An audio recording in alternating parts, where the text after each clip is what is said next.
17ஆம் வசனம் வாசிங்க.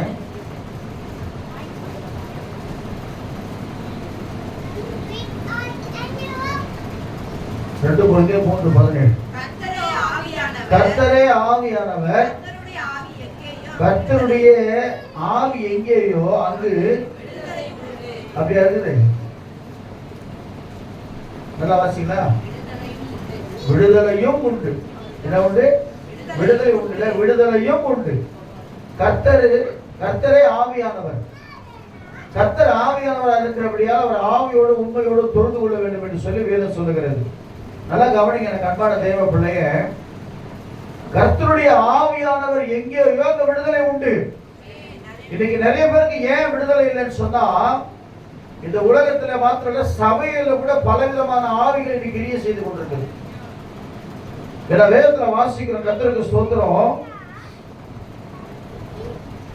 லூசிபரின் ஆவிகள், வலுசர்ப்பத்தின் ஆவிகள், பொய்யான ஆவிகள், கர்த்தருக்கு ஸ்தோத்திரம், வைராக்கியமான ஆவிகள், எசபேலின் ஆவிகள், அப்புறம் கர்த்தருக்கு ஸ்தோத்திரம் பெலிஸ்தியன் ஆவிகள், பொறாமையின் ஆவிகள், எரிச்சலின் ஆவிகள், வஞ்சிக்கிற ஆவிகள், இப்படி பல ஆவிகள் கிரியை செய்து கொண்டிருக்கிறது. ஆனா தேவ சமூகத்துல பரிசுத்த ஆவியானவர் ஏன் நமக்கு கொடுக்கப்பட்டிருக்கிறார் சொன்னா, வேதம் சொல்லுகிறது ஆதியாகமத்தின் புத்தகத்துல 1ஆம் அதிகாரம் ஆவியானவர் 4-5 பேர் மட்டும் நான் சொல்லிட்டு அதுக்கப்புறம் என்னென்ன ஆவிகள் நமக்குள்ள கிரியை செய்கிறது, இந்த ஆவியை எப்படி ஜெயிக்கிறது என்பதை மாத்த நான் சில காரியங்கள் சொல்ல போறேன். நல்லா கவனிங்க எனக்கு அன்பான தேவ பிள்ளையே. ஏன்னா அப்போஸ்தலனாகிய பவுல் சொல்லும்போது கர்த்தருக்கு ஸ்தோத்திரம், தேவனுக்கு மகிமை உண்டாகட்டும், 1 தீமோத்தேயு புத்தகத்தில் 4ஆம் அதிகாரத்துல 1ஆம் வசனம் இப்படியாக சொல்லுகிறது. கர்த்தருக்கு ஸ்தோத்திரம். 1 தீமோத்தேயு புத்தகம் 4ஆம் அதிகாரம் 1ஆம் வசனத்தை வாசிக்கும் போது, சீக்கிரம் வாசிங்க, நான் எடுத்து வாசிங்க. நீங்க 1ஆம் வசனம். ஆகிலும் ஆவியானவர் வெளிப்படையாய் சொல்லுகிறபடி பிற்காலங்களிலே மனசாட்சியிலே சூடுண்ட பொய்யருடைய வஞ்சிக்கிற ஆவிகளுக்கும் பிசாசுகளின் உபதேசங்களுக்கும் செவி கொடுத்து விசுவாசத்தை விட்டு விலகி போவார்கள். அல்லேலூயா சொல்லுவோமா? இந்த கடைசி நாட்களில் நீங்க வஞ்சிக்கிற உபதேசம் அநேகமா பரவி கொண்டிருக்கு. நீங்க உடனே வந்தீங்கன்னா கர்த்தருக்கு ஸ்தோத்திரம், உங்களை ஆண்டவர் என்ன செய்வாரு? ஆசீர்வதிப்பாரு. அப்புறம் சர்ச்சுக்குள்ள விசில் அடிக்கிறது, சர்ச்சுக்குள்ள எல்லாம் விசில் அடிச்சு கை தட்டுங்கிறது, சர்ச்சுக்குள்ள பாட்டு பாடுறது, இதெல்லாம் வந்து நீங்க வாலிபர்களுக்கு என்ன அது சந்தோஷம். நான் ஒரு சகோதரன் ஒரு சகோதரியை பார்க்குற பைக்ல போய் நான் தப்பா நினைக்காதீங்க, நான் திரும்பவும் சொல்றேன், சத்தியம் சத்தியமே. என் மேலே போச்சுட்டா கூட பரவாயில்லை, நான் சொல்லலைன்னா நான் பாவி ஆகிடுவேன். வஞ்சிக்கிற ஆவிகள் இன்னைக்கு பயங்கரமா கிரியை செய்து கொண்டிருக்குது. நல்ல அழகான தோட்டத்தை கர்த்தர் ஏற்படுத்தி ஆதாம் ஏவாள் என்ன செஞ்சாரு? அங்க வச்சாரு. அழகா வரான் யாரு? சர்ப்பம் வருது. 3ஆம் அதிகாரம் 1ஆம் வசனத்தை வாசிக்கிறேன். கர்த்தருக்கு ஸ்தோத்திரம், தேவனுக்கு மகிமை உண்டாகட்டும். இன்னைக்கு வஞ்சிக்கிற உபதேசங்களுக்கு, வஞ்சிக்கிற ஆவிகளுக்கு செவி கொடுத்து அநேக விசுவாசத்தை விட்டு வழியில் போகிறார்கள். தேவனாகிய கர்த்தர் காட்டு ஜீவனை பார்க்கிறோம், சர்ப்பமானது என்ன வந்தது? தந்திரமுள்ளதாய் இருந்தது. அது ஸ்திரியை நோக்கி, நீங்கள் தோட்டத்தில் உள்ள சகல விருட்சங்களின் கனியை புசிக்கலாம் வேண்டாம் என்று தேவன் சொன்னது உண்டோ என்று என்றது.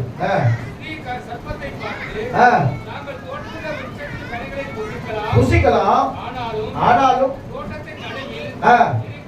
இருக்கிற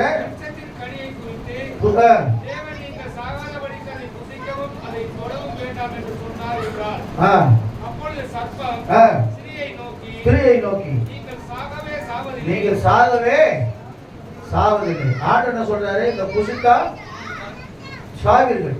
ஆனா பிசாசு சொல்றேன், நீங்கள் சாகவே சாவதில்லை. புசிக்கும் நாளிலே உங்கள் கண்கள் திறக்கப்படும், அறிந்து தேவர்களைப் போல இருப்பில் என்று தேவன் அறிவார் என்றது. அடுத்தது அப்பொழுது ஸ்திரீயானவள் அந்த விருட்சம் புசிப்புக்கு நல்லதும் பார்வைக்கு இன்பமும் புத்தியை தெளிவிக்கிறதுக்கு இச்சிக்கப்படத்தக்க விருட்சமாய் இருக்கிறது என்று கண்டு அதன் கனியை புசித்து தன் புருஷனுக்கு கொடுத்தாள். Praise the Lord. அவனும் புசித்தான். ஹalleluya சொல்லுவோமா? இதான் வஞ்சிக்கிற ஆவி. ஆண்டவர் சொன்ன அந்த அருமையான இடத்தை விட்டுட்டு ஏன்னா கடைசி நாட்கள் அப்படிதான் உபதேசம். நீ கல்யாணமே பண்ணிக்காம ஊழியம் செய்யலாம், அப்படிதான் ஊழியம் செய்யணும் ஒரு பக்கம். ஆனா முக்காவாசி இயேசுனார் கூட இருந்தவங்க யாரு? கல்யாணம் பண்ணவங்க தான். அப்புறம் இதெல்லாம் நீங்க சாப்பிடக்கூடாது, அதெல்லாம் நீங்க சாப்பிடக்கூடாது, அங்க வாங்கி சாப்பிடக்கூடாது, இங்க வாங்கி சாப்பிடக்கூடாது, அந்த கடைகளை வாங்கினா அது ஆசீர்வாதம் இல்லை அப்படின்னா வேலை தான் நம்ம சாப்பிடுறது. மனசாட்சியை சூடுண்ட ஒரு ஐயா என்கிட்ட வந்தார். உங்க ஒய்ஃபை வந்து நீங்க என்ன கூப்பிடணும்? இனிமேல் சகோதரின்னு கூப்பிடணும். என்னங்க சகோதரின்னு கூப்பிடணும்? ஏன் சகோதரின்னு கூப்பிடணும்னா இனிமேல் அப்படிதான், அப்படி சகோதரி தான் நீங்க சகோதரி சகோதரனா தான் வாழணும் அப்படின்னு சொன்னாரு. நான் சொன்ன பைபிள்ல எழுதிருக்கான்னு கேட்டேன். இல்ல இதெல்லாம் வந்து உபதேசம் சொன்னார். எந்த உபதேசம்? பைபிள்ல காட்டுங்க. அவர் ஒரு சபையை சேர்ந்தவர் சொன்னார். உங்க மனைவி எங்கன்னு கேட்டேன். அது 15 வருஷத்துக்கு முன்னாடி விட்டு வந்தேன். ஒரு கர்த்தர் தரிசனத்துல காட்டினாரு. செத்து போச்சு நினைக்கிறேன். தரிசனத்துல கர்த்தர் காட்டினார். நான் சொன்ன நீ செய்த ஊழியமே இல்ல அட்டூழியம் வசனம் இல்ல வசனம் கணவனும் மனைவியும் ஒன்றாய் இசைந்து இருப்பார்கள். இந்த ரகசியம் பெரியதுன்னு சொல்லி அப்போஸ்தலனாகிய பவுல் அழகா சொல்றாரு. அவங்க ஆரம்பத்தை மாமா மாமான்னு கூப்பிட்டு இப்ப வாங்க பிரதர் போங்க பிரதர் கூட்டா எனக்கு என்ன ஆகும்? ஹல்லேலூயா. இப்ப கூப்பிடுறது இல்லை, முதல்ல கூப்பிடுவாங்க, மாமான்னு தான் கூப்பிடுவாங்க. அவன் கூப்பிட்டு விட்டு அவர் சொன்னேன், ஐயா தப்பா எல்லாம் உபதேசம் பண்ணாதீங்க. உங்க மனைவியே உங்களால காப்பாற்ற முடியல, நீங்க எப்படி ஊழியத்தை செய்வீங்கன்னு சொல்லி அவரை திட்டேன்.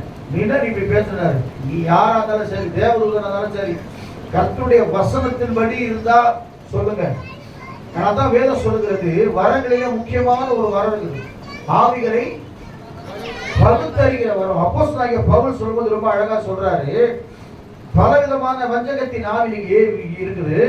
அப்போஸ்தலனாகிய பவுல் சொல்லும்போது கர்த்தருக்கு ஸ்தோத்திரம், தேவனுக்கு பயமுண்டாகட்டும், ஆவிகளை பகுத்தறிகிற வரம். அந்த 1 கொரிந்தியர் புத்தகமா?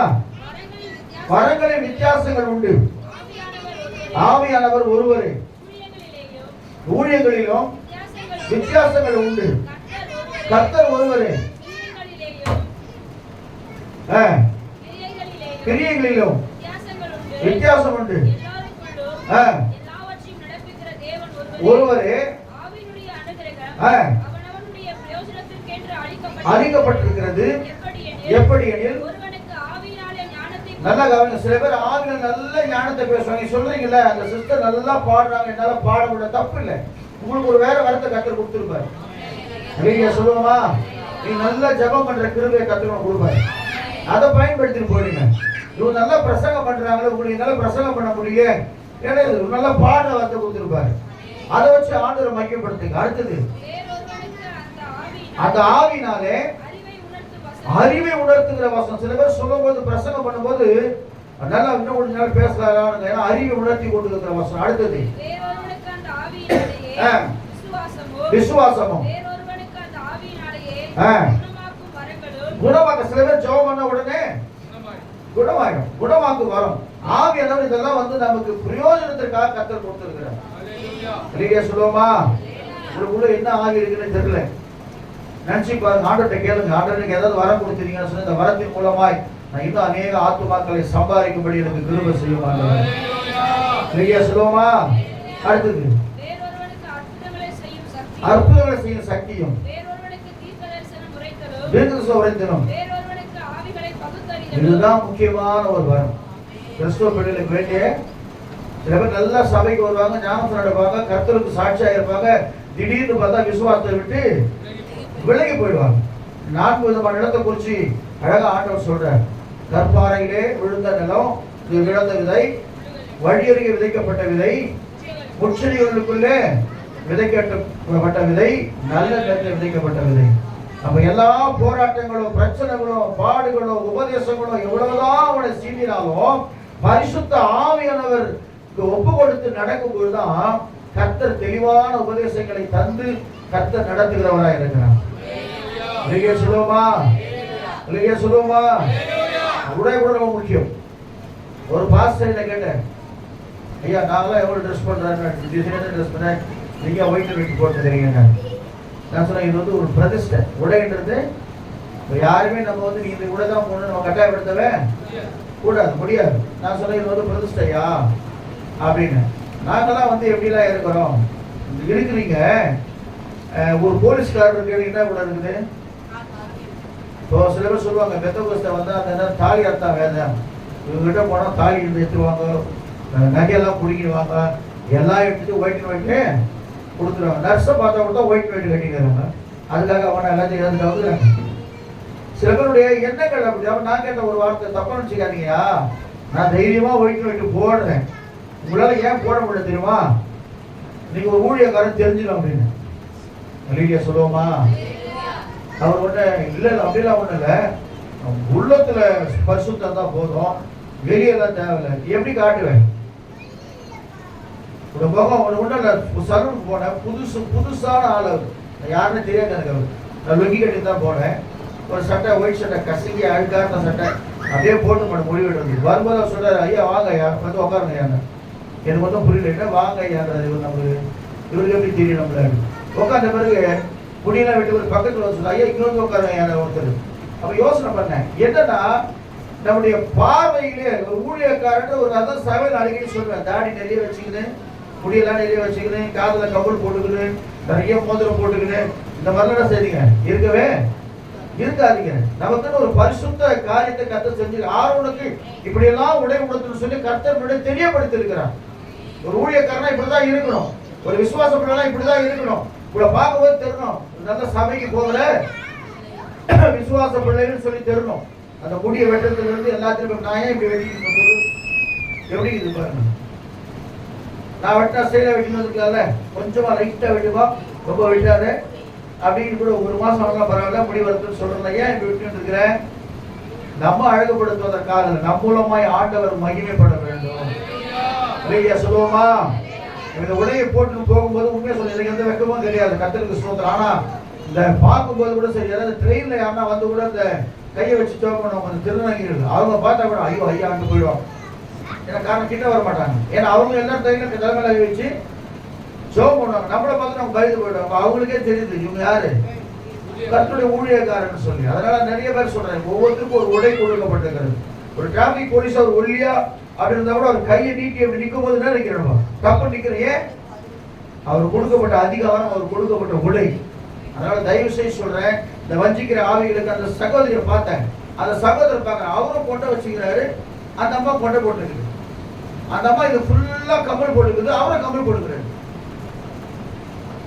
சொல்லுவாங்க வயசானவங்க சொல்லுவாங்க, இங்க ஒரு கம்பல் போடுவாங்க, இதுக்கு ஒரு அர்த்தம் இருக்குது, இதுக்கு ஒரு அர்த்தம் இருக்குது, இதுக்கு ஒரு அர்த்தம் இருக்குது, இதுக்கு ஒரு அர்த்தம் தெரியுமா அவங்களுக்கு, இதுக்கு ஒரு அர்த்தம் இருக்குது. பழைய ஆளுங்க கேட்டா சொல்லுவாங்க அது என்னென்ன.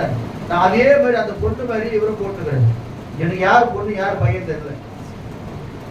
அப்ப யோசனை பண்ணி பார்த்தேன், இதெல்லாம் வஞ்சிக்கிற ஒரு காரியங்கள். நேற்றுக்கு பார்க்கிற கர்த்தருக்கு ஸ்தோத்திரம். ஒருத்தர் வந்து ஒரு பாறைக்குள்ள நுழைஞ்சு போனோமா, அது ஒரு வேண்டுதல். அந்த பாறைக்குள்ள நுழைஞ்சாரு பாரு, என்ன பேர் குண்டாகிறார் மாட்டிக்கினாரு, உள்ள நுழைஞ்சு வெளியே வரணுமா. அப்படி வந்தா வந்து ஒரு புண்ணியத்துக்கு போற மாதிரி உள்ள நுழைஞ்சாரு பாரு, போய் மாட்டிக்கிட்டு செத்தே போயிட்டாரு. ஜனங்கள் வித்தியாசமான காரியங்கள் வஞ்சிக்கிற ஆவிகளுக்கு செவி கொடுத்து ஆண்டவர் அப்படி சொல்லவே இல்லை. தங்களை கீறி கொண்டு சொல்ல, அப்புறம் என்னது பச்சை குடும்ப தப்பு, தங்களை கீறி கொள்ளக்கூடாது பைபிள்ல. எனக்கு அன்பான தேவ பிள்ளை, நான் திரும்ப சொல்றேன், தேவனுக்கு மகிமை உண்டாக சாட்சியாக சொல்லுகிறேன். இன்னைக்கு அநேகர் வஞ்சிக்கிற ஆவிகளுக்கு ஏவாள போல பிளஸிங் ஆசீர்வாதம் கர்த்தர் ஆசீர்வதிப்பார். நிச்சயமா எப்படிப்பட்டவர்களையும் அவர் ஆசீர்வதிக்கிற தேவனாக இருக்கிறார். ஏன்னா அவர் வாக்குத்தத்தம் அதுதான், எப்பேற்பட்ட பாவியாக இருந்தாலும் உன்னை மன்னித்து அவருடைய பிள்ளையாக மாற்றி உன்னை ஆசீர்வதித்து எந்த சந்ததிக்கு முன்பாக யாருக்கு முன்பாக நீ தலை குனிந்தாயோ அவருக்கு முன்பாக உன்னை உயர்த்தி உன்னை ஆசீர்வதிக்கிற தேவன். ஆனா நாம் என்ன செய்யறோம், நூதனமான உபதேசங்கள், பயங்கரமான காரியங்கள் அவங்க சொல்ற. நீங்க பாருங்க, அந்த மாதிரி காரியத்துக்கு தான் ஈடுபட்டு நான் காலேஜ் பசங்க எல்லாம் சொல்றேன், அந்த கூட்டம்லாம் அலை மோதுது. வித்தியாசமா லைட்டிங்க போட்டு வித்தியாசமா போட்டு துணி துப்பட்டாவை தூக்கி சுத்திக்குது. பயங்கரமா அது வர்ஷிப் மாதிரி தெரியல, ஏதோ வித்தியாசமான ஆராதனையா இருக்குது. அதனால தயவு செய்து சொல்றேன், பாஸ்டர் சொல்றாரு இப்படி சொல்ற சபை சீக்கிரம் வளராது. நீங்க எப்படி வேணா இருங்க, டெய்லி வராதிங்க, ஞாயிற்றுக்கிழமைனா வாங்க. 2 வாரம் வரலாம். அப்படி நானும் பாருங்க கொரோனாவில் கூட ஏன் பார்த்துட்டுமா, நான் இந்த மெடிக்கல் லைன்ல இருக்கிற விட்டுருவேன். அசோக்குமார் எஃப்சி ரிலீசஸ் எல்லாம் வந்து கொரோனாவில் கூட அவங்களுக்கு ஃப்ரீயாக விட்டாங்க, நம்மளெல்லாம் விடுவேன் இல்லை. ஏன்னா அது உயிர் காப்பாற்றுற ஒரு காரியம். ஆனால் நல்ல ஒரு சுக பல ஜீவனை கொடுத்து ஞாயிற்றுக்கிழமை நீங்க வைராக்கியமா சொல்லுங்க, ஃபங்க்ஷன் வச்சோட சொல்லுங்க, ஞாயிற்றுக்கிழமை நான் வரவே மாட்டேன், சர்ச்சை முடிச்சிட்டோன்னா வரேன் அப்படின்னு சொன்னா யாரும் தலை வாங்க போறது கிடையாது. ஆனா இங்க வந்து ஆண்டவருக்காக உண்மையாக இருந்து கர்த்தர் என்ன உண்மையாகிற ஒரு வைராக்கியம் உள்ள கர்த்தருக்குள்ள வைராக்கியம்னா கர்த்தர் எப்படி ஆஸ்வதிப்பார். வைராக்கியம் உள்ள சாத்ராக் மேஷாக் ஆபத்நேகோ தான் கர்த்தர் விடுதலை ஆக்கினான். அல்லேலூயா சொல்லுவோமா? அதனால ஆண்டவர் சொல்றாரு, யார் அவர் சத்திய ஆவியர்னா வேதம் சொல்லுகிறது, அந்த ஆவியர் ஏன் பெற்றுக்கொள்ளணும், அவர் குறிச்சு ஒரு வசனத்துல அவர் தான் தேர்ச்சரவாளன். அவர் தான் யாரு? தேர்ச்சுகிறவர். இன்னைக்கு ஏன் நிறைய சூசைட் பண்ணிக்கிறாங்க தெரியுமா? அவளுக்கு பக்தி சொல்ல யாருமே இல்ல, தேர்ச்சரவாள். ஆனா அதே நேரத்தில் நமக்கு ஏதாவது பிரச்சனை வரும்போது நமக்கு விசேஷம் விரோதமா பிசாசு கூட எழுதி நீ தற்கொலை பண்ணிக்கோ எதையாவது செய்யும் சொல்லும் போது ஆண்டவர் நம்மளை ஒப்பு கொடுக்க மாட்டாரு. நம்மை தேய்ச்சி கவலைப்படாது, இன்னும் உனக்கு நல்ல ஆயுஷ்நாட்டு இருக்குது, இன்னும் நான் உன்னை என்ன செய்வேன், ஆசீர்வதிப்பேன், இன்னும் நான் உன்னை பலப்படுத்துவேன், இன்னும் உன் கடன் பிரச்சனை மாறும் சொல்லி கர்த்தர் நம்மை தேர்ச்சுகிறவராக இருக்கிறார். அதான் ஆண்டவர் சொன்னார், நான் போவனாகி உங்களுக்காக ஒரு தேர்ச்சரவாளனை அனுப்புவேன். யோவான் சுவிசேஷம் 14:16 வாசிக்கும் போது வேதம் இப்படியா சொல்லுகிறது, வேகமா வாசிங்க, கர்த்தருக்கு ஸ்தோத்திரம். யோவான் 14:16 வாசிக்கும் போது, என் நாமத்தினாலே நீங்கள் எதை கேட்டாலும் நான் செய்வேன், என்னிடத்தில் கை கொள்வீர்கள், நான் பிதாவை வேண்டிக் கொள்வேன் இருக்கும்படிக்கு சத்திய ஆவியானவர் வேறொரு தேர்ச்சரவாளனை அவர் உங்களுக்கு அனுப்புவார்.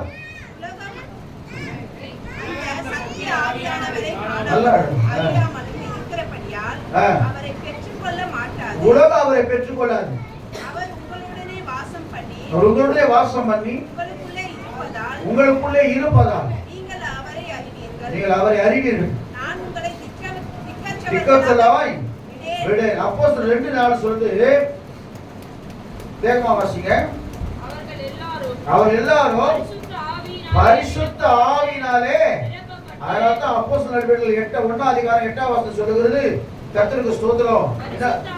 பரிசுத்த ஆவி இடத்துல வரும்பொழுது நல்லா கவனிங்க, நான் கண்மான தேவ பிள்ளையே, பரிசுத்த ஆவியானவரை ஆண்டவராக இயேசு சொல்லியிருக்கிறார். என்ன கூட நீங்க எப்படின்னா பேசிக்கங்க, ஆனா ஆவியானவருக்கு விரோதமான தூஷணம் என்ன செய்யாது. ஆமா, வெளியில இருந்து பார்க்கறது தெரியும், என்ன இப்ப கத்திக்கிறாங்களே, மோர் கொண்டு அடிக்கிறாங்க, என்னமோ பாஷை பேசுறாங்க, புரியாத உலக சொல்லலாம். ஆனா பரிசுத்த ஆவியானவர் வரும்பொழுது நீங்கள் பலனடைந்து என்ன பிரச்சனை வந்தாலும் சரி, என்ன போராட்டம் வந்தாலும் சரி, ஆவியானவர் உனக்குள்ள இருப்பார் சொன்னால் சகல சத்தியத்தை வெளிப்படுத்தி உன்னை விடுதலை ஆக்குகிறவராக இருந்தார். ஏன் நிறைய பேர் விடுதலை கிடைக்கல?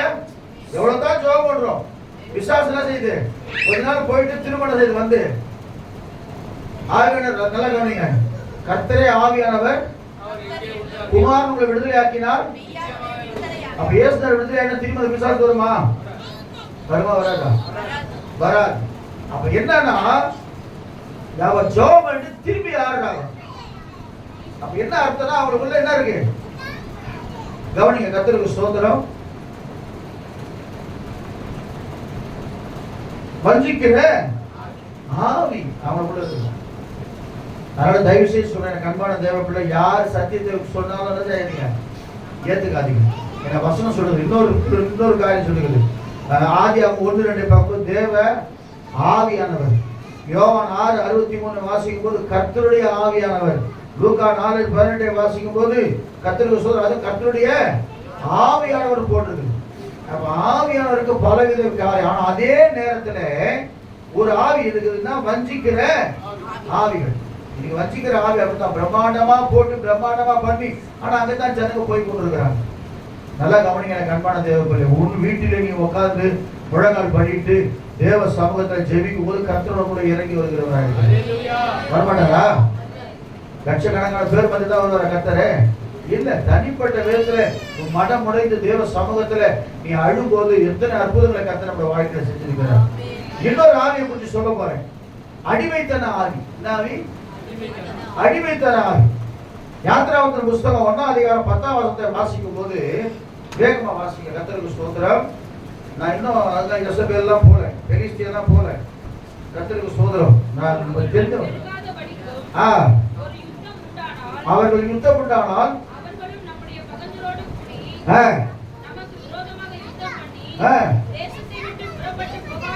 Praise the Lord.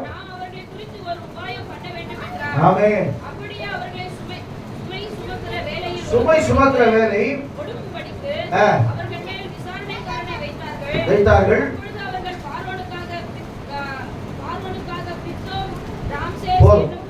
நல்லா கவனிங்க, உங்களுக்கு காரியத்தை சொல்லிடுறேன். எத்தனை வருஷம் இருந்தாங்க? எத்தனை வருஷம் இருந்தாங்க அடிமைத்தனத்தில்? 430 வருஷம் அடிமைத்தனத்தில் இருந்தாங்க. ஆண்டவர் என்ன செய்யறாங்க? அவங்க மேல மனம் இருக்கிறேன். யாத்திராகமம் 3:7-8 வாசிக்கும் போது வேகமா வாசிக்கும். ஒரு வருஷத்தை மாத்திரம் வாசிங்க.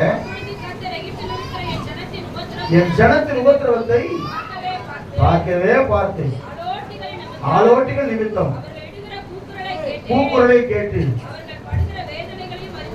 வேதனையை அறிந்திருக்கிறேன். போதும். விடுதலையாக்க மோசே கர்த்தர் கூப்பிட்டாங்க. ஞாபகம் வச்சுங்க. சில பேர் எவ்வளவுதான் விடுதலை ஆனாலும் கூட இன்னும் அந்த எகிப்துக்கு அடிமையா தான் இருக்கும். அல்லேலூயா சொல்லுவோமா? நான் நிறைய பேரை பார்த்துட்டேன். தயவு செய்து சொல்றேன், கர்த்தருடைய ஆவியானவர் இங்க உட்கார்ந்து ஜெபம் பண்ணும்போது சில காரியங்கள் சொல்லியிருக்கிறேன். இன்னும் கூட சரி, அன்னைக்கு கூட போன வாரம் கூட அமாவாசை பிறகு நான் சொன்னேன். நாள் பார்க்கறது, குறி கேட்கறது, ஜாதகம் பார்க்கறது, 20 ரூபாய் கொடு உன் வாழ்க்கையை சொல்லிடுறாங்க. இதுல செல்போன்ல ஒன்று நம்ம 20 ரூபாய் அனுப்பிச்சு டேட் ஆஃப் பர்த் அனுப்பிச்சு அவங்க என்ன சொல்லுவாங்க? அதெல்லாம் இல்லை. இன்னும் கூட நம்ம அடிமைத்திலிருந்து மீறவே இன்னைக்கு இன்னும் கூட பாருங்க, நம்ம ஆட்கள் கிராமத்துல கூட சரி, எத்தனை வருஷமா இருந்தா வெள்ளக்காரங்க? எத்தனை வருஷம் அடிமைப்படுத்தி வச்சுருந்தோம்? இல்லைங்க, சுதந்திரம் வரும்போது எத்தனை வருஷம் அடிமைப்படுத்தி வச்சுருந்தோம்? ஏறக்குறைய 300 வருஷம் இங்க இருந்தா. இந்தியாவுக்கு 300 வருஷம். இன்னைக்கு வேர்ல்டு ஃபுல்லா இப்ப நீங்க ஆங்கிலம் நீங்க தெரியல வச்சுங்களேன், அவங்க என்ன செய்வாங்க? அசாம் இங்கிலீஷே தெரியாது. எனக்கெல்லாம் இங்கிலீஷ் ரொம்ப நல்லா தெரியும். இதுக்கெல்லாம் இங்கிலீஷே தமிழ்ல பேசுது, இங்கிலீஷ்ல பேசுது. ஏன்? ஆமா, அப்படியே புகுதிட்டான். இப்ப நம்ம ஃபேன், சேர், அப்புறம் மைக், டேபிள், கீபோர்ட், ஏதாவது தமிழா? காப்பிக்கு நான் திரும்ப தமிழ்ல ஒட்டை வெடிக்கிறா. குழம்பி இருக்குது. ஏங்க ஒரு கப்பு குழம்பி கொடுங்கன்னா அவனை குழம்பிடுவான். ஏன்னா நம்ம தமிழ் சொல்லிட்டு வெள்ளைக்காரங்க நமக்கு அடிமை என்னாச்சு. அதனால ஜனங்க என்ன பண்றாங்க? மோசையை கொண்டு கர்த்தர் கஷ்டப்பட்டு கூட்டு போயிட்டு மேக ஸ்தம்பத்திலும் அக்னி ஸ்தம்பத்திலும் கொண்டு போயிட்டு கடைசியில போய் உட்கார வைக்கிறாரு. நாங்க அந்த எகிப்துக்கிட்டே இருந்திருக்கலாம்னு நினைக்கிறோம். நீ வேற என்ன தேவையில்லாம இது கூப்பிட்டு வந்த. யாத்திராகம புஸ்தகம் 14ஆம் அதிகாரத்துல வாசிச்சு பாருங்களேன். சில பேர் அப்படிதான், ஆண்டவரே நான் பாட்டு கிடந்த அழகா ஜாலியா சந்தோஷமா ஞாயிற்றுக்கிழமை சினிமாவுக்கு போயிட்டு தண்ணி அடிச்சுட்டு பான்பராக போட்டுன்னு ஜாலியா இருந்தேன். நல்லாக்கிற என்ன போய் ரட்சிக்கப்பட வச்சு இது என்னவோ இப்படி பண்றீங்களேன்னு சொல்றோம். இல்லை பிரியமான தேவ பிள்ளை, உன்னை உன்னதமான நோக்கத்திற்காக கர்த்தர் நடத்தி கொண்டிருக்கிறார். எங்க போனோம்? எங்க போனோம்? கானானுக்கு போனோம். கானானுக்கு போறது வரைக்கும் கர்த்தர் என்ன செய்யறாரு? 40 வருஷம் நடத்துறாரு. சாதாரண நடத்துறதுல திடீர்னு தண்ணி இல்ல, உடனே முருகருப்பு இருக்கு. என்னக்கிட்ட இல்ல தண்ணி இல்ல. அங்கன்னா பிஸ்கட் வாட்டரை குடிச்சுட்டாங்க. அங்க அடிமைத்தனம் 24 மணி நேரம் அடிமைப்படுத்தலாம். அங்க ஜாலியா இருந்துச்சான். ஆனா இங்க என்ன இருக்குல்ல? 14ஆம் அதிகாரத்துல தேவவாசிங்க யாத்திரை நாங்கள் எகிப்திலே இருக்கும் போது எங்களை செய்ய சும்மா விட்டு சொன்னோம் அல்லவா? நல்லா கவனிங்க. இப்படி யாராவது முறுமுறுத்தீங்கன்னா கர்த்தருடைய கோபம் உங்க மேல வரும். நேற்று கூட ஒரு சிஸ்டர்கிட்ட பேசினேன். அப்ப அவங்க சொன்னாங்க, நான் ஆண்டவரை திட்டிட்டேன். பக்கத்து வீட்டுக்காரன் இருக்குது. நான் சொன்ன நன்மையோ தீமையோ அவருக்கு சித்தம் இல்லாம நம்முடைய வாழ்க்கையில ஒண்ணுமே நடக்காது. நீங்க அதுக்காக ஜெபம் பண்ணுங்க, அது போதும். ஆண்டவர் ஏன் இந்த காரியம் வாழ்க்கையில் நடக்குது, எதனால நடக்குதுப்பா, ஏன் இப்படி நடக்கணும், நீங்களே சொல்லுங்க ஆண்டவர்னு சொல்லி தேவ சமூகத்துல ஆண்டவர் நீ உட்கார்ந்து அழுது ஜெபம் பண்ணினா உடனே உனக்கு பைபிள்லயும் பதில் வரும், ஒரு வார்த்தை உனக்குள்ள வரும். நீங்க அப்படி பண்ணுகிறிய, நானும் அப்படி பண்ணுகிறேன், எதுக்கு போன இது பண்ணணும் அப்படின்னா, எதுக்கு நான் ஊழியத்தை விட்டுட்டுமா, விட்டு போயிருக்கு, நான் வந்து இன்னொருத்தர் செய்ய போறேன் ஊழியத்தை தலைவியா சொல்லுவோமா. அதான் எஸ்தருக்கு சொல்றார் ஆண்டவர், யார் மொர்தெகாய், நீ இந்த நாட்களிலே மௌனமாக இருந்தால் சகாயம் வேறொரு மூலமாக உனக்கு வரும். உனக்கு கொடுக்கிற சந்தர்ப்பத்தை நீ பயன்படுத்தலன்னு சொன்னா வேற ஒருத்தர் கொடுத்து ஆண்டவர் பயன்படுத்திட்டு போயிடுவார். மோசே ஏன் ஆண்டவர் செலக்ட் பண்ணார் தெரியுமா? அவனை உருவாக்குவதற்காக அவனை செலக்ட் பண்ணி கொண்டு வந்தா ஜனங்க சொல்றாங்க, நாங்க கிரைச்சி பாத்திரத்துல உட்கார்ந்தோம், அதெல்லாம் இருந்துச்சு, மண்ணை அருமையான மண்ணை தேடிட்டு பணியாரம் போல இருந்த மண்ணா வானாவா, என்ன வேணுமா, காடைகள் வேணுமா. ஆனா வரவழைச்சார், காடைகள் வரவழைச்சார். பாட்டுக்கு காடைகள் வரவழைத்தார், மன்னாவால் உணவளித்தார், காடைகள் வரவழைத்தார், மன்னாவால் உணவளித்தார், கற்பாறையை கிடந்து தண்ணீர்கள் ஓட செய்தார். கைத்தறி உற்சாகமாய் கற்பாறையை அவன் ஜீசஸ் தண்ணீர்கள் ஓட செய்தார்.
திருப்தியாக்கி நடத்தி மகாவரட்சியான காலத்திலும் எலும்புகளை நினமுள்ளதாக்கி நீர்ப்பாய்ச்சலான தோட்டத்தை போலவும் வற்றாத நீருற்றை போலவும் கர்த்தர் உன்னை மாற்றி ஆசீர்வதிப்பார். என்னை அழைத்தவர் உண்மையுள்ளவர். ஹல்லேலூயா. பாடத்து பெருசில் அழைத்தவர் உன்னை வரவார். மறக்க மாட்டேன். நீ சாகிற வரைக்கும் உன்னை கொண்டு போய் சேர்க்கிற வரைக்கும் உன் கூட வருவேன். ஹல்லேலூயா சொல்லுவோமா? அந்த ஆண்டவர் தான் சொல்றாரு. கர்த்தருக்கு ஸ்தோத்திரம். அன்னைக்கு சொன்ன ஒரு சிஸ்டர் அழகா சொன்னாங்க, சிஸ்டர் திங்கட்கிழமைன்னா ஒரு நாள், செவ்வாய்னா வெறும் வாயினாங்க, புதன்கிழமைன்னா பொண்ணு கிடைச்சாலும் புதன் கிடைக்காது, வியாழக்கிழமைன்னா அது என்னன்னு தெரியல, யாருன்னா கேட்கணும், வெள்ளிக்கிழமைன்னா மங்களகரமா லட்சுமி வெளியே போகக்கூடாது, லட்சுமி உள்ள வரணும், மூதேவி வெளியே போகணும், ஸ்ரீதேவி உள்ள வரணும், சனிக்கிழமை சனி போனோம் தனியா போகணும். நம்ம இஷ்டத்துக்கு ஏதாவது சொல்லி நம்மளோட மூட நம்பிக்கைக்குள்ள கொண்டு வந்து ஒரு வழி வெள்ளிக்கிழமை தூங்க வேணாங்களா, செவ்வாய்க்கிழமை கல்யாணமே பண்ணவங்க பண்ண மாட்டாங்க. காணா ஒரு கல்யாணம் செவ்வாய் வந்து நடந்துச்சு தெரியுமா உங்களுக்கு? அங்கதான் கர்த்தர் குறைவை நிறைவாக்குனார். ஹல்லேலூயா சொல்லுவோமா? ஆமா, சனிக்கிழமை தான் பரிசுத்த ஓய்ந்திருந்தார். எல்லாவற்றையும் படைத்து கர்த்தர் ஓய்ந்திருந்தார். ஞாயிற்றுக்கிழமை இயேசுவின் உயிர்த்தெழுந்த நாள். ஹல்லேலூயா சொல்லுவோமா? அப்ப ஆண்டவர் ஒவ்வொரு நாட்களையும் கர்த்தர் விசேஷித்தவைகளாக வைத்திருக்கிறார். நமக்கு ஒவ்வொரு நாளும் விசேஷத்து நாள் தான். வெள்ளிக்கிழமை வரமாட்டேன், சனிக்கிழமை வரமாட்டேன், செவ்வாய்க்கிழமை வரமாட்டேன் இல்ல. ஆனா கர்த்தருக்கு ஸ்தோத்திரம் சொல்லணும், ஞாயிற்றுக்கிழமை வரவே மாட்டேன். ஏன்னா என் ஆவி ஆத்துமா சரி என் தேவனுக்கு முன்பாக நின்று கொண்டிருக்கோம். இதெல்லாம் யார் என்ன சொல்றாங்க? சகோதரியே சிந்தித்துக்கொள், உன் தகப்பன் வீட்டை மறந்து விடு. அப்புறம் சங்கீதம் 45 வாசிங்க. கர்த்தருக்கு ஸ்தோத்திரம். ஆண்டவர் சொல்றார், உண்டு ராஜஸ்ரீ ஒப்பீரின் தங்கம் அணிந்தவளாய் வலது பார்த்து நிற்கிறார். குமாரத்தியே கே, எவ்விதம் அணிக்கணும்? ராஜாவுடைய வலது பார்சத்திலே நிற்கும்படியாய் கர்த்தர் உன்னை தெரிந்து கொண்டிருக்கிறார். நிறைய கிறிஸ்தவங்க கர்த்தர் ஸ்தோத்திரம் சொல்லக்கூடாது. நிறைய பயங்கரமா வந்துருக்கு வாட்ஸ்அப்ல. நம்ம ஏன் உலகத்துல போக கூடாது தெரியுமா? நீங்க ஏன் அரசியல்வாதி ஆகக்கூடாது? நீங்க ஏன் அரசியல்வாதியாகி ஜெயிக்க கூடாது? நீங்க ஏன் இதுல காரியத்துல பங்கெடுக்க கூடாதுன்றாங்க. ஆனா பங்கெடுத்துட்டீங்கன்னா திரும்ப அவங்க என்ன செய்ய, எங்க போய் நிக்கணும்? அவங்க கூப்பிடறதுலாம் போய் நிக்கணும். அங்க போய் திருநூறு வாங்கணும், அங்க போய் பூசணும், அங்க போய் தேங்காய் ஒடிக்கணும். அதாவது அவுட்டு வாழ்க்கை முடிஞ்சு போச்சு. அதோட காலத்து என்னை என்று வேற தேவனுக்கு உண்டாயிருக்க வேண்டாம். மேலே வானத்திலும் கீழே பூமியிலும் பூமியின் கீழ் தண்ணீரிலும் யாதொரு சொரூபத்தையும் விக்கிரகத்தையும் நமஸ்கரிக்கவும் சேவிக்க வேண்டும். நான் எரிச்சலுள்ள தேவனாக இருக்கிறேன். திரும்ப சொல்றேன், மாதா போட்டாவும் இயேசுனார் போட்டாத விட என்ன செய்ய வீட்டுல வைக்காதீங்க. சில பேர் கயிறு கட்டுன்னு சொல்லுவாங்க. என்ன கயிறு? எல்லா அரசியல்வாதத்தையும் நான் பார்க்கிறேன், எல்லாம் இடப்படல கயிறு கட்டி வச்சுக்கிறாங்க. கயிறுல ஒண்ணு இல்லை. கர்த்தருக்கு ஸ்தோத்திரம். ஆண்டவர் வார்த்தையில தான் நம்பிக்கை இருக்குது. நிறைய சொல்லுவோமா? இதனால யாரும் வந்து இந்த மாதிரி கேஸ் போட போறாங்க, அது பயமா இருக்கு. அதனால எது சொல்ல வரேன்னா, இந்த கண்பாளர்களை நான் சொல்றேன், வஞ்சிக்கிற அடிமைத்தன ஆவிகளுக்கு பாருங்க, அடிமைத்தனத்துல வாழ்ந்திருந்தாங்க. ஐயோ 430 வருஷமா அந்த ஜனங்களை நம்ம மறந்துட்டோமே சொல்லி ஆண்டவர் நினைவு கூர்ந்து வெளியே கொண்டு வர. ஏன் தெரியுமா? கானானுக்கு நீ போகணும், பாலும் தேரும் ஓடுகிற கானானுக்கு போனாங்க. 7 ஜாதிகள் இருக்குது. எபேசியரு, கிர்காசியரு, 7 விதமான ஜாதிகளை துரத்தி உன்னை முன்னுக்கு அனுப்பி பாலும் தேரும் ஓடுகிற கானான் தேசத்துக்கு கொண்டு போக வேண்டும் என்று சொல்லி தேவன் விரும்பினா, அதான் சொல்ற, குமாரத்தியே கேள், உன் செவியை சாய்த்து சிந்தித்துக்கொள், உன் தகப்பன் வீட்டை. அப்படின்னா என்னது? எங்க அப்பா வீட்டு போக மாட்டேன், அது இல்லை. தகப்பன்னா பழைய பாரம்பரியங்கள், பழைய காரியங்கள், அதெல்லாம் விட்டுட்டு தான் ஏசப்பாட்ட வந்துருவோம். அல்லேலூயா சொல்லுவோமா? யாருக்கும் யார் நம்ம டீக்கா மாதிரி நம்ம, எங்களுக்கு வேற எதுவுமே கிடையாது. நாங்கள் நாள் பார்க்கறது கிடையாது. அவங்களே சொல்றாங்க, விதவைகளுக்கு தாலி கட்டுறாங்க, ராகு காலத்துல கல்யாணத்தை பண்றாங்க, பகுத்தறிவு உள்ளவர்கள். ஆனா நாம என்ன செய்யறோம்னு சொன்னா, நம்ம ஆளுங்களை கேட்டு பாருங்களேன். ஞாயிற்றுக்கிழமை என்ன 10:30 ராகு காலம் எப்போ? உள்ள நிறைய இருக்குது, உள்ளே நிறைய அடிமைத்தனம் இருக்குது. எல்லாம் 10:12 ஒரு சொன்னார், திட்டி விட்டேன். எப்பா 10:12பா ஞாயிற்றுக்கிழமை, ஞாயிற்றுக்கிழமை நாய்ப்படாத பாடுங்க. எந்த நாய் வர போது? நாய்ப்படாத பாடுப்பா ஞாயிற்றுக்கிழமை. ஆடா பாய் மச்சான், ஞாயிற்றுக்கிழமை ஆராதிக்கிற வர ஒரு நாள், உயிர்த்தெழுந்த நாள். அல்லேலூயா சொல்லுவோமா? தயவு செய்து சொல்றேன், அடிமைத்தன ஆவி உங்களுக்குள்ள உலகத்திற்குரிய காரியம். உலகம் நமக்கு தேவையில்லை. உலகத்தா போல இருக்காதீங்க. பேண்ட் கீச்சு போட்டுக்காதீங்க. நல்ல ஜீன்ஸ் பேண்ட் வாங்கி எவ்வளவு கேட்டா 3000 ரூபாய் கீழே வைக்கணும். அங்க கீச்சு வச்சுக்கிறோம். அதை பண்ண நாய் கட்ச மாதிரி போட்டுக்காதீங்க. கம்மல் போடாதீங்க, மூக்குத்தி போடாதீங்க. வாலிபசம் சொல்றேன், தாடி வச்சுட்டு சாமியார் மாதிரி அப்படியே போய் உட்காந்தீங்க. திருவண்ணா போய் உட்காந்தீங்க, எங்கடா மடத்துல போய் உட்காந்தீங்க. நல்ல ஆண் மகனா வந்து இந்த தேவ சமூகத்தில் நீ நிக்கிறத பார்த்து பயப்படணும். நீ மைக் எடுத்தா பிசாசு என்ன செய்யணும்? அலறணும். உனக்கு இருக்கிற அந்த கிருபையை வெளிப்படுத்தணும். இதுதான் கிறிஸ்தவ வாழ்க்கை. யாரோ விடுற மாதிரி போயிட்டு யாரோ போற மாதிரி வராதீங்க. தயவு செய்து சொல்ல, தேவ சமூகத்தில் வரும்போது உங்களை பார்த்த உடனே ஒரு அட்ராக்ட் வரணும். இவன் தான் கிறிஸ்தவன். என்ன சொன்னாங்க பேதுருவை பார்த்து? நீயும் அவனோடு இருந்தவன் அல்லவா? ஒரு பேச்சு வெளிப்படுத்துகிறது. என்ன வெளிப்படுத்துகிறது? ஆமா, நம்ம காட்டுற அன்பு, நம்ம காட்டுற பாசம், நம்ம காட்டுற நேசம், நம்ம ஜெபிக்கிற ஜெபம் நம்முடைய முகத்தையே மாத்திரும். அல்லேலூயா சொல்லுவோமா? தானியேல் கிட்ட வந்த சிங்கம் ஏன் அவனை கடிக்கல?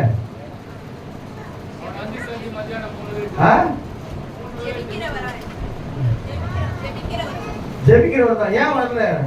ஆராய்ச்சியாளர் சொல்றாங்க அந்த வாசனையே ஆர்டர் மாத்திட்டாங்க. என்ன மனுஷ வாசனையே உழுந்த பிறகு சிங்கம் வந்து அப்படியே முகத்தை வந்து வராது. தானியேல் பத்துக்கு நினைச்சு பாருங்க, சிங்கங்கள் இருக்குது பைபிள்ல. ஒரு சிங்கம் இல்ல, சிங்கங்கள் பசியோடு இருப்பாங்கம்மா. தூக்கி போடும் போது ஆள் அவுட்டு. 2வது வசனம் சொல்லுது, மற்றவனை தூக்கி போடும் போது அவுட்டு, காலி. இறக்கும் போது கட்சி எடுத்து போயிடுச்சு. ஆனா தானியேல் உட்கார்ந்து நைட்ல இருந்து காலையில இருந்து நைட் வரைக்கும் இருந்து ஒரு நாள் இருந்துட்டு திரும்ப மறுநாள் காலையில வந்து ராஜா கூப்பிடுறாரு, இடைவிடாமல் ஆராதிக்கிற தேவன் உன்னை தப்புவித்தாரா பிரியமான புருஷனாகிய தானியேலே. சொல்றார், நானும் ராஜாவும் குற்றம் செய்யல, என் தேவனுக்கு குற்றம் செய்யல. சிங்கத்தின் வாயை கட்டி கர்த்தரை விடுதலை ஆக்கினார். அப்படி தேவனுடைய பிள்ளையா தேவனுக்கு என்று வைராக்கியமா இருந்தா எந்த சிங்கமா இருந்தாலும் கட்டி வராண்டது. சிங்கத்துக்கு விரோதம் பாடத்துல, சிங்கத்தின் மேலும் நடந்து வரு சர்ப்பத்தையும் மிதிப்பாய், அவர் நாமத்தை உச்சி நம்பினபடியால் உன்னை இந்த மாசம் விடுவிக்க போறேன். ஆகஸ்ட் மாசம் நமக்கு சுதந்திரம். இந்த வாரமும் விடுவிக்க போறேன். இந்த கடைசி வாரத்தில் ஒரு பெரிய விடுதலை கர்த்தர் கொடுக்க போறார். உன கூட இருக்கிற அடிமைத்தன ஆவி வேணும். இயேசு ஒருவரே எனக்கு போதும். வேற எந்த கடவுளை காப்பாற்ற வேண்டிய அவசியமே இல்லை. வாழ்ந்த கடைசி வரைக்கும் இயேசுக்காகவே வாழு. அவர் என்னை கொன்று போட்டாலும் அவர் தான் நம்பிக்கை இருக்கு. அவர் தான் விசுவாசமா இருக்கு. என்னை அழைத்த ஒரு உண்மை உள்ளவர், என் வாழ்க்கையை மாற்ற உண்மை உள்ளவர். ஒரு பாஸ்டர் ஒரு பேட்டி கொடுத்தார். இது உள்ள இருக்கிற லிவர் அவுட், காலி போயிடுச்சு. அவர் ஒரு டாக்டரும். டாக்டர் செக் பண்ணாராம், இந்த மருந்து நீ போட்டு ஆகணும், ஆனால் ஆப்ரேஷன் பண்ணவங்க காப்பாற்றல முடியாது சொல்லிட்டாராம். உடனே சொன்னார், நேரம் வந்து தேவ சமூகத்தில், ஆண்டவரே நான் உங்க தான் நம்பியிருக்கேன். 1 வருஷம் நான் மாத்திரையே சாப்பிட மாட்டேன். 1 வருஷம் கழிச்சு நான் போய் செக் பண்ண போறேன். அதுக்குள்ள செத்தாலும் ஓகே, ஆனா நீ விடுதலை கொடுத்துட்டேன்னா உங்க நான் ஊழியம் செய்யும். என்னது அப்படி எத்தனை பேர் விடுதலை கொடுத்துருக்கா தெரியுமா கர்த்தர்? ஊழியமே செய்யறது, ஊழியது கொடுக்குறது, ஊழியமே எதுவுமே பண்றது இல்லை. ஜீவனோடு கர்த்தர் நம்மளை வச்சிருக்கிறேன். அவர் உடனே 1 வருஷம் கழிச்சு போனாராம் டாக்டருக்கு. இல்லையா 1 வருஷம் கழிச்சு வரவே இல்லை. இவரும் டாக்டர் அவரும் டாக்டர். இல்லை டாக்டர், நான் ஒரு பொருத்தனை பண்ணிக்கிறேன் ஆண்டவர்கிட்ட. என்னங்க பைத்தியக்காரத்தனமா சொல்றீங்க, பொருத்தனை பண்ணேன் அது பண்ணேன். பயங்கரமான வியாதி ஆச்சங்க, எப்போ செத்துருவீங்கன்னு பார்த்தா 1 வருஷமா உயிரோடு இருக்கீங்களே. செக் பண்ணி பார்க்குறாங்க டாக்டர். செக் பண்ணும்போது அவரை பார்க்குறாரு, அவங்க ஒய்ஃபை பார்க்குறாரு. இப்படி பார்த்துட்டாரா, வேற ஏதாவது மாத்திரை ட்ரை பண்ணிங்களா, சாப்பிட்டீங்களா? மாத்திரையே எடுத்தே கிடையாது, விட்டுட்டாங்க. அப்புறம் எடுத்தா பார்த்தா எல்லாத்துலேயுமே கிளியர், நெகட்டிவ். சூப்பராக இருக்குது அவங்க கல்லிடுறது. அப்போ இது ஒரு விசுவாசம். அப்போ நான் திரும்ப சொல்கிறேன், நமக்கு பிதாக்கள் 1000 பேர் இருந்தாலும் நமக்கு ஒரே கர்த்தர் உண்டு. யாருக்கு எத்தனை தேவன் இருந்தாலும் ஒரே தேவன் நமக்கு உண்டு. பரிசுத்த ஆவியானவர் நமக்கு கிருபை கொடுக்கிறவராக இருக்கிறார். பிதா குமாரன் பரிசுத்த ஆவியானவருக்கு விரோதமாய் நாம யாரோட ஆவிகளை பகுத்தறிகிற வரம் கூட கேளுங்க. ஆண்டவரே சிலர் உபதேசத்தை கொண்டு வராங்க, இப்படி வந்தா நல்லா இருக்கும், அப்படி வந்தா நல்லா இருக்கும், இப்படி வந்தா நல்லா இருக்கும். நீங்க நிறைய ஆதரவு ஒன்றும் கிடையாது, ஒரு விசாரிப்பே கிடையாது. 1 மணி நேரத்துல ஆராதனை முடிஞ்சிடணும். இது ஒரு 10 நிமிஷம் தாண்டமே. பாஸ்டர் சீக்கிரமா முடிக்க மாட்டேங்குது. முடிச்சிடலாம் 10 கால நிமிஷம். பாஸ்டர் சீக்கிரமே முடிக்க மாட்டேங்குது. நான் எழுதி வச்சு படிக்கிறேன். சிஎஸ்சிக்கு போனீங்கன்னா 3 பாட்டு இருக்கும். இந்த பாட்டு தான் நீ பாடணும். முன்னாடியே சப்ஜெக்ட் இருக்கும், அதை வச்சு தான் பேசணும். ஐயர் 3/4 மணி நேரத்துக்குள்ள ஐயர் பேசுவேன் கூட. அந்த சட்டத்திட்ட பரிசுத்த ஆவியானவர் எங்கேயோ விடுதலை உண்டு. இப்போ என்ன சரி, முதல்ல ஆவினா ஆவி வச்சிக்கிற. அதனால யார் உபதேசத்தை கொண்டு வந்தாலும் ஆண்டவரை பத்தி சொல்றாங்களான்னு பாருங்க. பிதா குமாரன் பரிசுத்த ஆவியானவர் குறிச்சு பேசுறாங்களான்னு பாருங்க. கர்த்தருக்கு ஸ்தோத்திரம். அதனால தேவனுக்கு மகிமை உண்டாகட்டும். இன்னொரு ஆவி இருக்குது, அதை மட்டும் சொல்லி முடிச்சுட்டுமா இல்லை அப்படியே முடிச்சுட்டுமா? அமலேக்கின் ஆவி ஒன்று இருக்குது. அப்புறம் கர்த்தருக்கு ஸ்தோத்திரம், பெலிஸ்தியர் ஆவி ஒன்று இருக்குது. இன்னொரு ஆவி இருக்குது, எசபேலின் ஆவி. இது என்ன பண்ணா தூண்டுகிற ஆவி, தூண்டி விடுது. பயங்கர மேக்கப்போட இருக்கிற ஆவி அது. கேள்வி அந்த அம்மா எசபேல், அது யாருடைய மனைவின்னா தெரியும் உங்களுக்கு. யாருடைய மனைவி? ஆகாபுடைய மனைவி. அந்த அம்மாவை குறித்து வேதம் சொல்லுகிறது. நீங்க வீட்டில் போய் வாசிச்சு பாருங்க. 1 ராஜாக்கள் புத்தகத்தை நீங்க வாசிச்சு பார்த்தீங்கன்னா எலியாவே ஓட விட்ட ஆவி அது. யார? எலியாவை. யார் ஓட விட்டு? எலியாவே. எலியா என்ன பண்ணாரு? பாகால்களின் தீர்க்கதரிசிகளை எத்தனை பேர் வெட்டினார் அவரு? 400. ஆமா, அவ்வளவு பாகால் தீர்க்கதரிசியை வெட்டினார். கர்த்தரே தெய்வம் என்று நிரூபிச்சார், அக்கினியை இறக்கினார். அப்படிப்பட்ட எலியாவையே வாசிச்சு பாருங்களேன். 1 ராஜாக்கள் புஸ்தகத்துல 19 அதிகாரம் 1ஆம் வசனத்தை வாசிக்கும் போது எல்லாவற்றையும் அனைத்தையும் அறிவித்தான். எசபேல்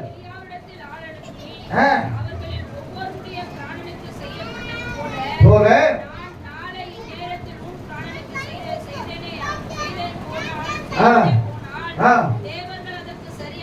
சரியாகவும் செய்ய கடவுள் சொல்ல சொன்னார். தெரிந்த போது எழுந்து வனாந்திரத்துக்கு போய் நிறுத்திவிட்டார்.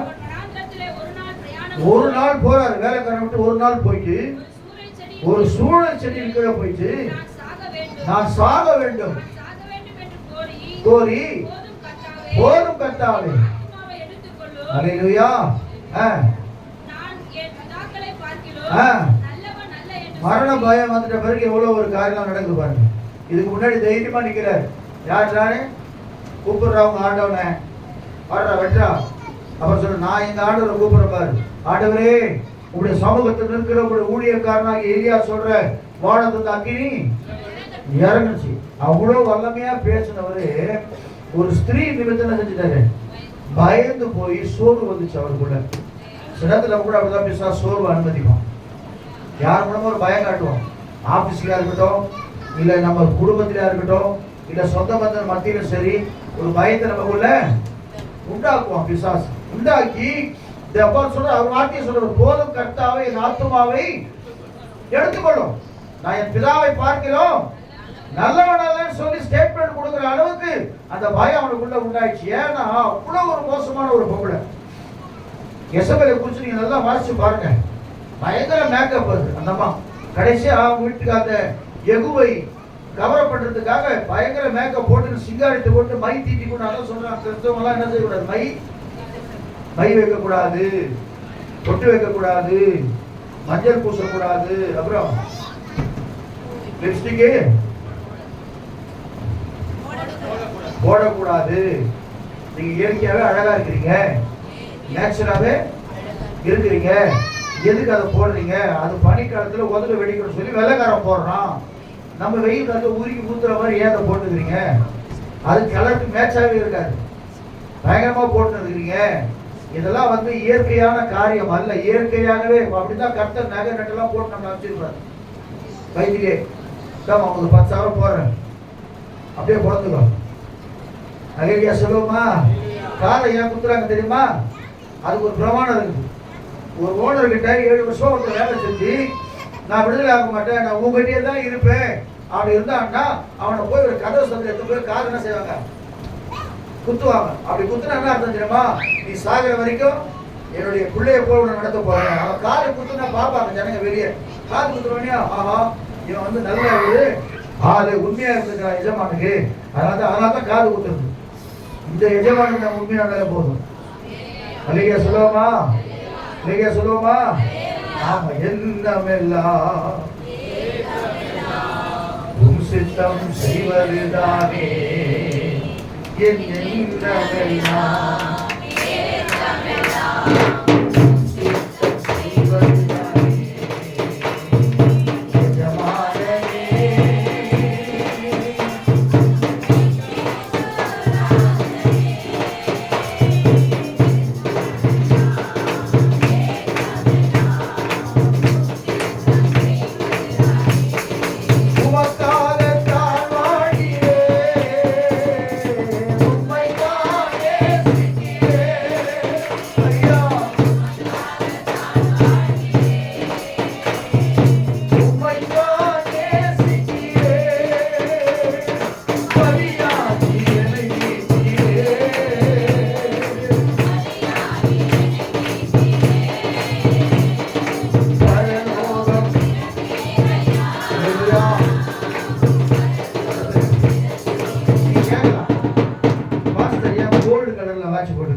தெரியும் பிரசங்கம் பண்றாரு, தயவுசெய்து இதை வாட்சிக்க வாட்சி 10 ரெடி கிடைக்கிறேன்ட்டு எஃப்சிபா வீட்டுக்கு வச்சுட்டு கேட்கிறேன். அல்லையே சொல்லுவோமா? விருப்பத்துக்காக இல்லை, ஏன்னா அதுதான் நான் இப்படி வந்து வாங்கி வைங்க, நல்லா சேர்த்து வைங்க. 10 சவரோட 100 சவரோட சேர்த்து பேங்க்ல வச்சுங்க, அது யூஸ் ஆகும். இல்லையா சொல்லுவோமா? அதே போல என்ன செய்யுங்க, இடம் கத்தர் வாங்க வச்சா நல்லா இடத்த வாங்கி போடுங்க, சந்தோஷமா இருங்க. ஆண்டவர் அந்த பூமியில நம்மளுக்கு வாழ்நாள் ஆண்டவர் சந்தோஷிப்பிக்கும்படியான காரியங்களை கத்த செய்ய போறாரு. நீங்க போடணும்னா செய்யுங்க, வாங்கி பேங்க்ல சேஃப்டியா வைங்க, அது ஒரு நாள் உங்களுக்கு யூஸ் ஆகும். இல்லையா சொல்லுவோமா? அவன் என்ன அர்த்தம்னா, ஒரு கீரை தோட்டத்தை பண்ணிக்கணும், ஒரு திராட்சை தோட்டத்தை நாபோத் என்ற ஒரு மனுஷன் வச்சிருந்தான். ஒண்ணு ராஜாக்கு என்ன ஆகி போச்சு, சுத்தி அவர் தோட்டம், இங்க யாரு இருக்குது, சென்ட்ரா ஒரு நாபோத் என்ற மனுஷனுடைய தோட்டம் இருக்குது. உடனே ராஜாவுக்கு என்ன பண்ண, சோகமா கிடையாது. உடனே தம்மா வந்து கேட்கற, எசபேல் ஏன் சோகமா? நல்லா கவனிங்க, கணவனுக்கு நல்ல ஆலோசனை கொடுங்க, தப்பான ஆலோசனை கொடுத்துறாதீங்க. ஏன்னா கடைசியில் அவன் ஜீவன் போகும்போது ஒரு எலும்பு கூட மிஞ்சல, உள்ளங்கை மட்டும் தான் இருந்துச்சு. நாய் வந்து அவர் ரத்தத்தை நக்கிச்சு பைபிள். அவ்வளவு கொடுமையான ஒரு காரியம் எசபேல். எசபேலின் ஆவி சபையோடு கிரியை செய்து கொண்டிருக்கிறது. நான் திரும்ப சொல்றேன், வேஸ்தன ஆவிகள், விபச்சார ஆவிகள், பலவிதமான ஆவிகள் நம்ம சபைக்குள்ள கிரியை செய்தாலும் பரிசுத்த ஆவியான உங்களுக்குள்ள இருந்தா அவர் தன்னை நேர் வழி நடத்துகிறவராக இருக்கிறார். நீங்கள் அவரால் பெற்ற அபிஷேகம் உங்களுக்குள்ளே நிலைத்திருக்கிறது. ஒருவரும் உங்களுக்கு சொல்ல வேண்டிய அவசியமே கிடையாது. வந்து உட்காந்தீங்கன்னா பரிசுத்தவர் நடத்துவார். எப்படியெல்லாம் நீ போகணும் பாதையை காட்டுவார் ஆண்டவர். அல்லையே சொல்லுவோமா? அப்ப சொல்றாங்க, சொல்றாரு, இல்ல இல்ல நாபோத்து இடம் நமக்கு டிஸ்டர்பன்ஸா இருக்கு, அதை கேட்டு பார்ப்போமே அப்படின்னா, நீங்க ராஜா வந்து அதை போய் கேட்டு பார்ப்பன்ற கவர்னர் நாவலுக்கு வாங்கி தர சொல்லி 2 பொய் சாட்சி ஏற்படுத்தி அந்த நாபோத்தை சாகடிச்சு ராஜா கீரை தோட்டம் வைக்கிறதுக்காக திராட்சை தோட்டத்தை அடிச்ச பாவத்தை கர்த்தர் விசாரிக்க தொடங்கினார். கடைசியில் ஆகாபு உபவாசம் வந்து மன்னிப்பு கேட்கிறான். நம்ம சொல்றாரு, உன் காலத்துல அடிக்க மாட்டேன், உன் காலம் முடிஞ்ச பிறகு அடிப்பேன். எசபேலுடைய சரத்தை நாய்கள் தின்னும் தின்னும் சொல்லிட்டு உள்ளங்கைதான் தெரியும், வேற ஒண்ணு கூட தெரியும், எல்லாத்தையும் நாய்கள் சாப்பிடுற. நல்லா கவனியா கர்மான தேவ பிள்ளைங்க. மற்றவர்களுக்கு விரோதமாக நாம் ஒருபோதும் செய்யற பொய் சாட்சி சொல்லவே கூடாது. மற்றவர்களுக்கு விரோதமா நாம உடன்படி. சில பேர் சொல்றாங்க, எனக்கு ஒரு 50,000 கொடுத்தாங்க, இந்த உனக்கு ஒரு 10,000 வச்சுக்கோ அப்படின்னு சொன்னாலே வாங்கவே கூடாது. பரிதானம் என்ன செய்யும், பாவத்தை ரொம்ப இதுவா சொல்லும். நம்ம நினைச்சோம் யாரோ கொடுத்தாங்க, யாரோ வாங்கினாங்கன்னு.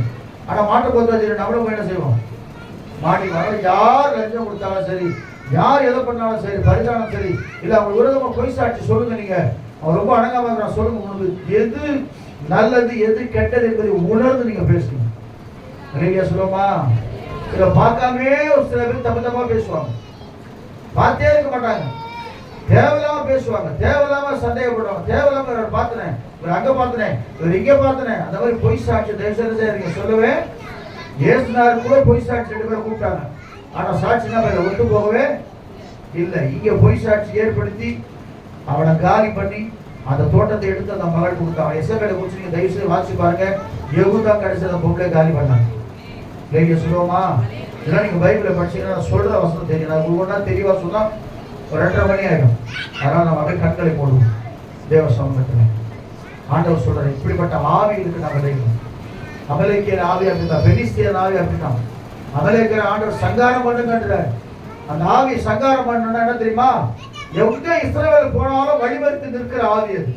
எங்க தேவ பிள்ளைகள் போனாலும் அதை தடுக்கிற ஆவி ஒன்று இருக்குது. சக்சஸ் ஆகாதபடிக்கு தடுக்கிற ஒரு ஆவி இருக்கு, அதான் அமலேக்கிய ஆவி. அந்த ஆவியை நீ ஜெயிக்கிறனா, உனக்கு மோசே போல உட்கார்ந்து நீ ஜெபிக்கும் போது உனக்கு ஊரும் ஆவணம் உதவி செய்யணும். அல்லேலூயா சொல்லுவோமா? அதுதான் இந்த காலை ஜெபம். அல்லேலூயா சொல்லுவோமா? அதுதான் மாலை ஜெபம். ஏன் ஜெபிக்கிறது தெரியுமா? உதவி செய்யணும். நீங்க உதவி செய்ய செய்ய ஜெபம் பண்ண பண்ண கர்த்தர் உங்க வாழ்க்கையில வழிமறிக்கிற ஆவியெல்லாம் கர்த்தர் நிர்மூலமாக்குவார். அமலேக்கியரை குறித்து வேதம் சொல்லுகிறது. சவுல் கிட்டே சொல்றார், ஒருத்தர உயிரோட விடாது, எல்லாரையும் வெட்டி போட்டு. ஆனா சவுல் கிட்ட பாவனை தெரியுமா? எது நல்லதா இருக்குதோ அதை மட்டும் போட்டு வந்துட்டார். ஆனாதான் அவனை தனிட்டு தாவீதை கர்த்தர் ஏற்படுத்தினார். வழிமறிக்கிற ஆவி, நம்ம எதுவுமே முன்னேற முடியாத தடுக்கிற ஆவி ஒண்ணு தெரியுமா உங்களுக்கு? உங்களுக்கு தெரியாது. என்னதான் நினைச்ச, எப்படிதான் பணத்தை சொல்லி பாஸ்டர் வாங்கி போடுறேன், அப்புறம் தான் இருக்குது சொல்லுங்களேன். எப்படிதான் போகுது தெரியல பாஸ்டர், ஒரே பெரிய ஓட்டங்கள் தானே தெரியல. வாங்கி ஃபுல்லா போடுறேன், ஓட்டையாகி போச்சு. எந்த காரியமும் சக்சஸ் ஆகல பாஸ்டர். நான் நினைச்சதெல்லாம் நடக்கவே இல்லை பாஸ்டர்.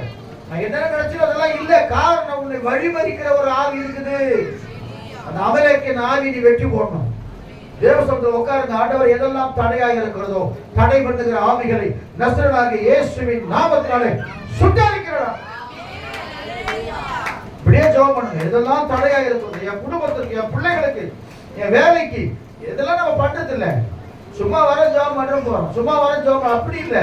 ஆவிகளை கண்டுபிடித்து ஆவிகளை பகுத்தறிந்து அவையெல்லாம் நிர்மூலமாக்கும்படியாக ஜெப ஆவியை கர்த்தர் நமக்குள்ள கொடுத்திருக்கிறார். ஆண்டவரே, என் வாழ்க்கையில ஏன் தடை வருது, ஏன் தடை வந்துட்டே இருக்குது? தடையெல்லாம் கொடுங்கப்பா.